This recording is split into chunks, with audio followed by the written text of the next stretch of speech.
नमस्कार दोस्तों, क्या आपने कभी सुना है कि जिस पत्नी के लिए एक पति ने अपने पूरे परिवार से बगावत कर दी हो, वही पत्नी उसके कत्ल की सुपारी दे दे। आज की कहानी बिहार के पूर्णिया की है, जहां एक उप मुखिया ने अपने ही घर की मौत की ऐसी पटकथा लिखी जिसे सुनकर पुलिस के भी जो है रोंगटे खड़े हो गए। कैसे एक फर्जी सिम और जेल की मुलाकात ने एक हंसते खेलते परिवार को शमशान बना दिया। आइए जानते हैं इस कहानी। बिहार का जिला पूर्णिया। दिन रविवार, तारीख होती है 26 मई 2019। शाम के करीब 7 बजे थी। पप्पू यादव पूर्णिया की प्रभातकालीन स्थिति में अपने घर से अपने गांव चनका जाने के लिए निकला था। दरअसल पप्पू के दो मकान थे, एक पूर्णिया प्रभात की कॉलोनी में और दूसरा गांव था वो चनका गांव में था। प्रभात कॉलोनी वाले घर में वह अपनी पत्नी संगीता और दो बच्चों के साथ रहता था। उसकी पत्नी संगीता गांव की उप मुखिया थी और बच्चों की पढ़ाई के कारण ज्यादातर जो है पूर्णिया में ही रहती थी। घर से निकलकर पप्पू जब जगीर चौक स्थित राइल्स मिल के पास पहुंचा, तभी पीछे से एक बेहद तेज गति से एक बाइक आई और अचानक उसके सामने आकर रुक गई। यह सब इतनी तेजी से हुआ था कि पप्पू की बाइक उस बाइक से जो है टकराते टकराते बाल बाल बची। जैसे ही पप्पू ने अपनी बाइक के ब्रेक लगाए, वह जमीन पर फिसल गया। बाइक के गिरते ही पप्पू भी नीचे जा गिरा। पप्पू के सामने जो बाइक आकर रुकी थी, उस पर दो युवक सवार थे। फुर्ती के साथ दोनों युवक बाइक से नीचे उतरे और पप्पू के सामने जाकर खड़े हो गए। उन दोनों के हाव भाव देखकर पप्पू जो है तुरंत समझ गया कि इनके इरादे हैं वो ठीक नहीं है। उन्हें एहसास हो गया था कि यह कोई मामूली एक्सीडेंट नहीं, बल्कि एक सोची समझी खतरा। बाप पप्पू अपनी बाइक को वहीं छोड़कर जो है विपरीत दिशा में भागने लगा। वे दोनों युवक भी शोर मचाते हुए उसके पीछे पीछे दौड़े। दौड़ते दौड़ते एक युवक ने अपनी कमर से पिस्तौल निकाल ली और पप्पू पर ताबड़तोड़ गोलियां बरसानी शुरू कर दी। एक के बाद एक कई गोलियां चलाई, जिसमें से 7 गोलियां पप्पू के सिर से लेकर कमर तक हिस्सों पर जा धसी। गोलियां लगते ही पप्पू जमीन पर ढेर हो गया। खून से जो है वह तरबदर हो गया। पप्पू ने जो है कुछ देर में ही दम तोड़ दिया और फिर उसकी सांसें जो है वहीं पे थम गई। जैसे यकीन नहीं हुआ कि पप्पू मर चुका है। दोनों बदमाश जिस रास्ते से आए थे, अपनी बाइक घुमाकर उसी रास्ते से वापस फरार हो गई। दिन दहाड़े बाजार के नजदीक गोलियां चलने से जो है पूरे इलाके में भगदड़ मच गई। लोग डर के मारे धड़ाधड़ जो अपनी दुकानों के शटर गिराने लगे। इसी बीच किसी ने 100 नंबर पर पुलिस को फोन करके कंट्रोल रूम में सूचना दी कि ऐसे ऐसे किसी की हत्या हो गई है। इलाका कैराट थाना क्षेत्र के श्रीनगर के अंतर्गत आता था। पुलिस कंट्रोल रूम ने तुरंत घटना की जानकारी श्रीनगर थाने को दी। सूचना मिलते ही थाना प्रभारी संजय कुमार अपनी टीम के साथ घटनास्थल की ओर रवाना हो गए। मौके पर पहुंचकर पुलिस ने लहू लुहान पड़े शख्स का मुआयना किया। उसके शरीर में अब कोई हरकत नहीं हो रही थी, वह मर चुका था। पुलिस ने वहां मौजूद लोगों से शव की पहचान करानी चाहिए, तो भीड़ में से एक युवक ने जो है उसकी पहचान कर ली। उसने बताया कि मृतक का नाम जो है वो पप्पू यादव है और वह चनका पंचायत क्षेत्र की उप मुखिया संगीता के पति है। शव की पहचान होते ही पुलिस ने थोड़ी राहत की सांस ली और उप मुखिया संगीता से फोन पर संपर्क किया। उन्हें इस दुखद सूचना की जानकारी देकर तुरंत जो है मौके से रवाना हो गई। संगीता जैसे ही पति की हत्या की सूचना मिली, वह दाढ़े मारकर रोने लगी। वह घर पर जिस अवस्था में थी, उसी हालत में अपने बच्चों को साथ लेकर बदमाश होकर घटनास्थल पर पहुंच गई। बदमाशों ने पप्पू को गोलियों से जो है छलनी कर दिया था। सूचना पाते ही थोड़ी देर में SP Vishal Sharma, SD SDPO आनंद पांडे भी दल बदल के साथ मौके पर पहुंच गए। पुलिस के आला अधिकारी ने घटनास्थल का बारीकी से मुआयना किया। मृतक के शरीर पर गोलियों के कई गहरे घाव थे, जो बता रहे थे कि हमलावर जो है उसे मारने के इरादे से आए थे। घटना स्थल से जो है कुछ दूरी पर पप्पू की बाइक जमीन पर गिरी पड़ी थी, जो उस खूनी संघर्ष की गवाही दे रही थी। ये सब देखकर पुलिस अधिकारियों ने यह अनुमान लगाया कि पप्पू की हत्या बदमाशों ने लूट-पाट के इरादों से नहीं की। अगर बदमाशों का मकसद केवल लूटना होता, तो वे पप्पू की बाइक या सामान भी साथ लेकर जाते। चूंकि जो हत्या है वो उप मुखिया के पति की हुई थी, इसलिए इलाके में स्थिति जो है विस्फोटक बन जाती है। इससे पहले कि कोई व्यक्ति कानून अपने हाथ में लेता है, एसपी ने जरूरी जो लिखा पढ़ी है वो पूरी करवाई और शव को जो है पोस्टमार्टम के लिए जिला अस्पताल पूर्णिया में भिजवा दिया। अगली सुबह यानी कि 27 मई को संगीता के पति पप्पू यादव हत्याकांड को लेकर उप मुखिया के समर्थकों ने शहर में जो है जगह जगह तोड़फोड़ की। वे हत्यारों को जल्दी से जल्दी गिरफ्तार करने की मांग कर रहे थे। एसपी विशाल शर्मा के आश्वासन के बाद ही आंदोलनकारी जो है वो शांत हुए। इसके बाद तुरंत जो है थाना प्रभारी संजय कुमार ने जो है केस की जांच शुरू कर दी। पुलिस की टीम प्रभात कॉलोनी पहुंची और वहां उन्होंने संगीता की से मुलाकात की। पुलिस ने उससे सीधे शब्दों में पूछा, अगर किसी पर शक है तो वो भी जो है बेझिझक होकर हमें बताएं। संगीता ने अपने पति की हत्या में अपने रिश्तेदारों की भूमिका पर जो है शक जाहिर किया। दरअसल जो है दोनों परिवारों के बीच वर्षों से जमीन को लेकर कुछ विवाद चल रहा था। संगीता के इसी बयान के आधार पर पुलिस जो है तुरंत कार्रवाई करती हुई उन रिश्तेदारों को जो है हिरासत में ले लेती है। पुलिस ने उन रिश्तेदारों से जो है सख्ती से पूछताछ की, लेकिन काफी मशक्कत के बाद भी पप्पू यादव की हत्या में उनकी कोई भूमिका जो है वो नजर नहीं आई। आखिरकार जो है पुलिस ने उसे खास हिदायत देकर छोड़ दिया। इसके अलावा पुलिस ने इलाके में और भी कई संदिग्धों को उठाकर उनसे पूछताछ की, लेकिन हत्यारों का कहीं कोई सुराग नहीं लग सका। ऐसे लग रहा था जैसे हत्यारे जो हैं वो एकदम से हवा में गायब हो गए हो। उन्होंने अपने पीछे जो है कोई भी सबूत नहीं छोड़ा। देखते देखते जो इस वारदात को लगभग 15 दिन बीत जाते हैं। पुलिस की जांच जहां शुरू हुई थी अभी भी वहीं रुकी हुई थी। थाना प्रभारी के समझ में नहीं आ रहा था कि आखिर पप्पू की हत्या जो है वो किस वजह से हुई है और जो उसका असली हत्यारा है वो कौन है। जब सारे रास्ते बंद हो गए तब थाना प्रभारी ने मृतक पप्पू और उनकी पत्नी संगीता के फोन नंबरों की जो है कॉल डिटेल निकलवाई। उन्हें उम्मीद थी कि शायद इस कॉल रिकॉर्ड्स के पीछे ऐसा कोई गहरा राज छुपा हुआ होगा जो अब तक पुलिस की नजरों से दूर था।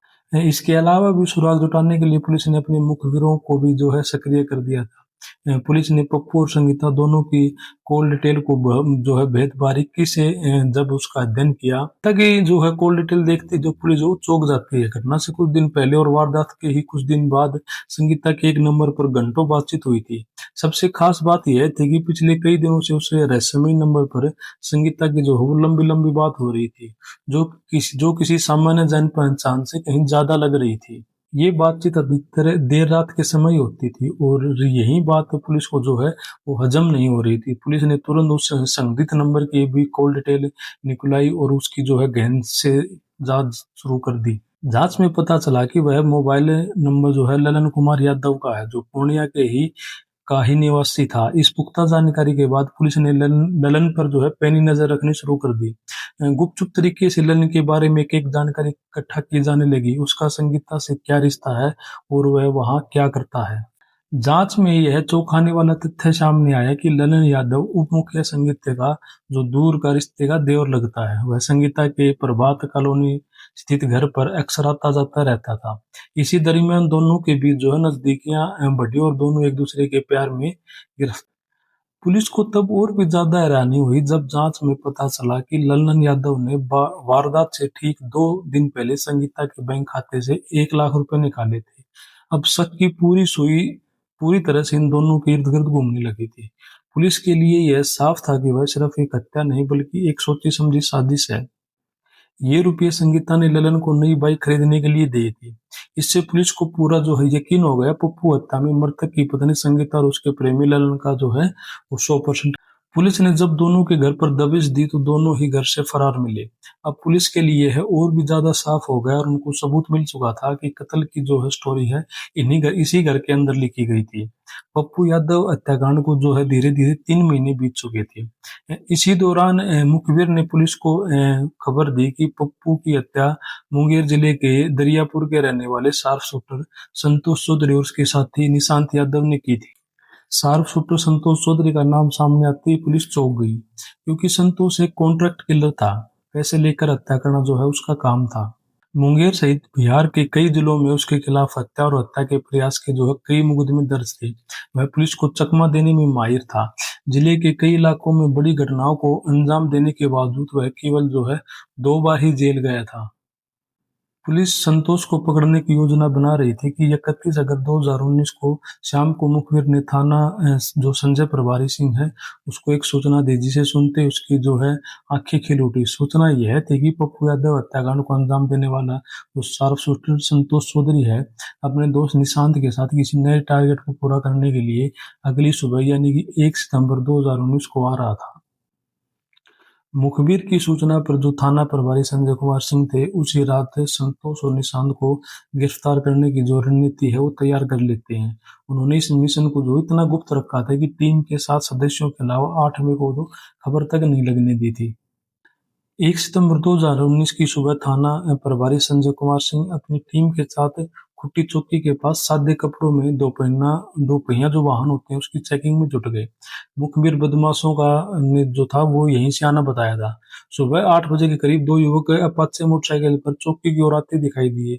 युवक पर वही नंबर अंकित था जो मुखबिर ने बताया था। जैसे ही वो पुलिस की ओर नजदीक आते हैं, पुलिस ने उन्हें चारों ओर से घेर लिया। जो तलाशी लेने के दौरान बदमाशों के पास एक लोडेड पिस्तौल, संतोष के पास पास से 5 जिंदा कारतूस और 2 मोबाइल फोन और निशांत के पास से 1 मोबाइल फोन और नाम पूछने पर दोनों ने अपना नाम संतोष चौधरी और निशांत यादव बताया। 3 महीने से पुलिस को इन्हीं दोनों बदमाशों की तलाश थी। पुलिस दोनों को गिरफ्तार करके थाने ले आई और उनसे जो है सख्ती से पूछताछ करनी शुरू कर दी।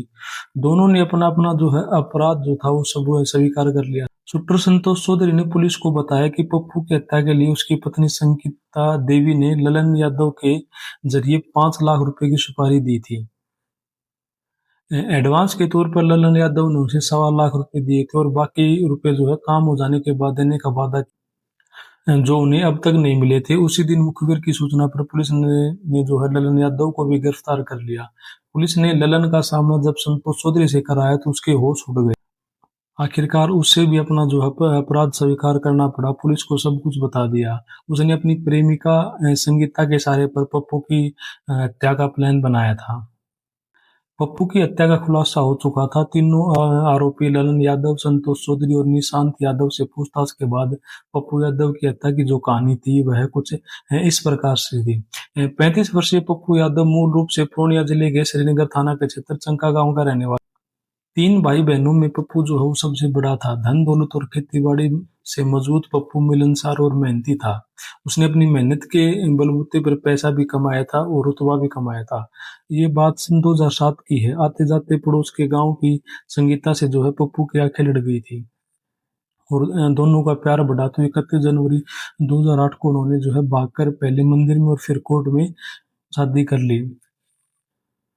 शादी के बाद दोनों परिवारों के बीच खूब हंगामा हुआ था। इसके बाद संगीता के घरवालों ने उसे हमेशा के लिए रिश्ता तोड़ दिया।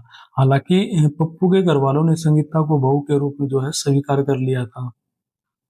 संगीता जो पप्पू जो है संगीता को जीवन साथी के रूप में पाकर जो है वो बहुत खुश था। वह उसके प्यार में इतना पागल था कि उसके लिए कुछ भी करने को तैयार रहता था। दोनों की गस्ती हंसी खुशी चल रही थी। समय के साथ संगीता के जो है 2 बच्चे होते हैं जिससे परिवार की और भी खुशियां बढ़ गई। इसी दौरान गांव में मुखिया के चुनाव में संगीता उप मुखिया चुन ली जाती है। उप मुखिया बन जाने के बाद पढ़ी लिखी संगीता के भाग्य ने करवट ली। गांव वालों के कामों के सिलसिले में संगीता और पप्पू का पूर्णिया शहर के अधिकारियों के पास जो है आना जाना शुरू हो गया। इसी बीच पप्पू ने पूर्णिया की प्रभात कॉलोनी में भी एक मकान बनवा लिया। शहर में मकान हो जाने के बाद संगीता का मन गांव में नहीं लगता था। बच्चों और पति के साथ वह जो है शहर वाले मकान में रहने के लिए आ गई। संगीता और पप्पू कभी कभी गांव में जाते थे तो कभी पूर्णिया में रह जाते थे। सन 2016 में पप्पू के दूर के रिश्ते का भाई ललन जो है बीए की पढ़ाई के लिए पूर्णिया आया था और किराए का कमरा लेकर जो है अकेला रहने लग रहा था। ललन जो है वो जानता था कि भाई और भाभी भी पड़ोस में रहते हैं। कभी कभी वह उनसे भी मिलने प्रभात कॉलोनी में आ जाता था। घंटों बिताकर वह जो है वापस फिर से अपने कमरे पर चला जाता था। ललन के रिश्ते की भाभी संगीता चुलबुली और मजाकिया स्वभाव की थी ही, तो ललन भी कुछ कम नहीं था। 21 साल का ललन भी मजाकिया था। वह भी दिल खोलकर भाभी से जो है मजाक कर लिया करता था। ललन की बातें जो है संगीता को भी अच्छे लगने लगी थी। देवर भाभी के बीच का मजाक कभी कभी तो जो है वो घटिया स्तर तक भी पहुंच जाता था। भद्दा मजाक सुनकर संगीता बुरा मानने के बजाय मजे लेकर और भी ज्यादा मजाक करती थी। देखते ही देखते दोनों देवर बाबू की जो भाभी की जो आंखें चार हुई है। सन 2016 की बात है जब ललन जो है संगीता के संपर्क में आया था। ललन और संगीता का प्यार परवान चढ़ा तो दोनों ने अपने अपने हिसाब से अपने भविष्य के जो है सपने देखने लगी।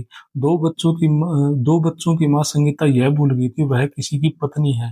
इस पप्पू के प्यार के लिए उसने अपने घर वालों से बगावत करके हमेशा के लिए रिश्ता तोड़ा था। अब वह जो है ललन से प्यार करके सब कुछ भूल बैठी थी। उसकी आंखों में सिर्फ जो है ललन का ही प्यार झलकता था। दोनों के बीच प्यार का सिलसिला आगे बढ़ा तो ललन ने संगीता से बातचीत के लिए फर्जी नाम और फर्जी पते पर 2 सिम ले लिए, जिसमें एक सिम का उपयोग ललन खुद करता था और दूसरी सिम का उपयोग जो है वो संगीता करती थी। किसी को शक न हो, इसलिए दोनों के बीच में यह सोचकर सिम की अदला-बदली कर लेते थे ताकि मामला अगर कभी पकड़ में आए तो पुलिस के हाथ जो है उन तक न पहुंच पाए। पूर्णिया में रहते हुए ललन कुछ अपराधियों के संपर्क में पैसों की जुट के लिए वह अपराध के दलदल में भी उतर गया था। वह जिन बदमाशों के संपर्क में आया था वो अवैध हथियार और कारतूसों के जो है बड़े सप्लायर थे। इसी चक्कर में ललन जो है 3 घटनाओं का आरोपी भी बन गया था। अवैध हथियारों की तस्करी के मामले में पुलिस ने उसे अगस्त 2018 में गिरफ्तार करके जो है जेल भेज दिया था। पूर्णिया जेल में ही ललन की मुलाकात मुंगेर जिले के शूटर संतोष चौधरी से हुई थी। वह पैसे लेकर हत्याएं करता था। दूसरी तरफ जो पप्पू को अपनी पत्नी संगीता और ललन के अवैध संबंधों की जानकारी हो गई थी। ललन को लेकर दोनों के बीच अक्सर झगड़ा भी होता था। यह झगड़ा इतना बढ़ जाता था कि उनके बीच हाथापाई तक की नौबत आ गई थी। संगीता किसी भी हालत में ललन से अलग होने के लिए तैयार नहीं थी। उसने उसने पति से साफ कह दिया था कि वह ललन के बिना नहीं रह सकती है। भले ही जिस्म पर तुम्हारा हक है, लेकिन इस दिल पर जो है वो ललन का ही अधिकार है। मुझे उससे कोई अलग नहीं कर सकता, तुम भी नहीं कर सकती। पत्नी का दो टूक जवाब सुनने के बाद पप्पू का जो मर्द वाला है वह ललकार उठा हुआ है। क्या कोई भी पति यह सहन नहीं कर सकता कि उसकी पत्नी उसके जीते जी किसी और मर्दों के बाहों में झूले। संगीता और पप्पू अपने अपनी जो है जिद पर अड़े थे, जिसकी वजह से दोनों में जिंदगी में ऐसे विवाद आए जिससे उनके जीवन का जो है तिनका तिनका बिखर गया। घर में जैसे सुकून और शांति जो है दोनों से रूठ गई थी। घर में आए दिन किचकिच होती रहती थी। संगीता ललन के प्यार में पागल थी। जो पप्पू उनके सपनों का राजकुमार था वह उसके लिए खलनायक बन गया था। संगीता के नाम से संगीता पप्पू के नाम से इस खलनायक को अपनी जिंदगी में हमेशा के लिए उखाड़ फेंकना चाहती थी। इसके लिए वह ललन के जेल से बाहर आने का इंतजार कर रही थी। आखिरकार वह अपनी प्रेमी की जमानत के लिए खुद आगे आई और वकील से बात करके उसकी जो है जमानत करवा दी। फरवरी 2019 में जब ललन जेल से बाहर आया तो उसने पप्पू को अपने रास्ते से हटाने की योजना बनाई। दरअसल संगीता ने ललन से यह कह दिया था कि अगर मुझे पाना चाहते हो तो पप्पू नाम के कांटे को हमेशा के लिए रास्ते से हटा दो। अगर ऐसा नहीं कर सकते तो मुझे भूल जाओ, फिर कभी मेरे दरवाजे पर मत आना। मीका के गुस्से को देखकर ललन डर गया। उसने उसकी बात मानने के लिए जो है हामी भर दी। उस दिन के बाद उसने संतोष चौधरी की तलाश जो है शुरू कर दी। संतोष भी जमानत पर जेल से बाहर आ चुका था। संतोष चौधरी से फोन पर बात कर ललन ने पप्पू यादव की हत्या की बात की। 5 लाख रुपए में सौदा तय हो गया। संतोष ने एडवांस के तौर पर 2 लाख रुपए मांगे। बाकी की रकम काम हो जाने के बाद देने की बात हुई। जब ललन ने यह बात संगीता को बता दी, संगीता ने अपने बैंक अकाउंट से 2 लाख रुपए निकालकर ललन को दे दिए। ललन ने चालाकी करते हुए उन पैसों में से शूटर को 1,25,000 रुपए दिए, बाकी रकम अपने पास रख ली। घटना से 2 दिन पहले ललन ने अपनी नई बाइक खरीदने के लिए संगीता से 1 लाख रुपए की और डिमांड की। संगीता ने उनसे 1 लाख रुपए और दे दिए। सब कुछ जो है योजना के अनुसार ही चल रहा था। संगीता और पप्पू के बीच मतभेद जो थे वो दोनों काफी टाइम से चल रहे थे। 26 मई 2019 की शाम पप्पू करीब 7:30 बजे जब शहर वाले घर से अपनी बाइक से गांव चक्का जाने के लिए निकला तो संगीता ने फोन करके ललन को जो है इसकी खबर दे दी। ललन ने यह बात जो शूटर संतोष चौधरी होता है उसको बता दी। ललन की कॉल आने के बाद संतोष चौधरी अपने साथी जो निशांत यादव है उसको साथ लेकर जंगली चौक राइस मिल के पास घात लगाकर जो है खड़ा हो गया। संतोष 2 दिन से पप्पू पर नजर रखे हुए था। वह उसकी रेकी कर रहा था कि वह कब और कहां से कैसे जाता है। वह निश्चित हो गया था कि पप्पू के आने जाने का यही एक रास्ता है जहां पर वो घात लगाकर बैठा है। जैसे ही पप्पू अपनी बाइक से चंगेली चौक राइस मिल के पास पहुंचा, पहले से मौजूद संतोष ने उसके पीछे पीछे अपनी बाइक लगा दी और ओवरटेक करके उसकी बाइक रोक ली। बाइक संभालते समय पप्पू जो है फिसलकर जमीन पर जा गिरा। इससे पहले कि उससे कुछ समझ आता, संतोष चौधरी ने पिस्तौल निकालकर उस पर जो है तान दी। पप्पू जान बचाने के लिए वहां से भागा तो संतोष और निशांत ने उसे दौड़कर जो है गोलियों से भून डाला। पप्पू की हत्या के बाद संतोष ने ललन को फोन करके बता दिया था कि उन्होंने जो है टारगेट को पूरा कर दिया और बाकी की रकम जल्द से जल्द उसे मिल जानी चाहिए। ललन ने फोन करके यह बात संगीता को बता दी। पति की हत्या की खबर सुनकर संगीता जो है वो बहुत खुश होती है। बाद में पुलिस दोबारा फोन करने पर वह जो है झूठे आंसू बहाते हुए घटनास्थल पर पहुंची थी, लेकिन उसकी चालाकी जो है वो धरी की धरी रह जाती है। फिलहाल संगीता गिरफ्तार की जा चुकी है। तीनों आरोपी ललन यादव, संतोष चौधरी और निशांत यादव के साथ वह भी जो है जेल की सलाखों के पीछे पहुंच गई है। पुलिस ने केस की तफ्तीश करके चारों के खिलाफ अदालत में जो है चार्जशीट दाखिल कर दिया था। तो दोस्तों यह थी पूर्णिया की वह घटना जिसने रिश्तों से भरोसा उठा दिया। संगीता और ललन आज जेल की सलाखों के पीछे अपने गुनाहों की सजा काट रहे हैं। इस कहानी से हमें यही शिक्षा मिलती है कि अपराध की बुनियाद पर खड़े प्यार का अंत हमेशा तबाही होता है। कानून की नजर में कोई भी गुनहगार नहीं बच सकता, चाहे वह कितनी ही चतुराई से अपनी साजिश को रचता हो।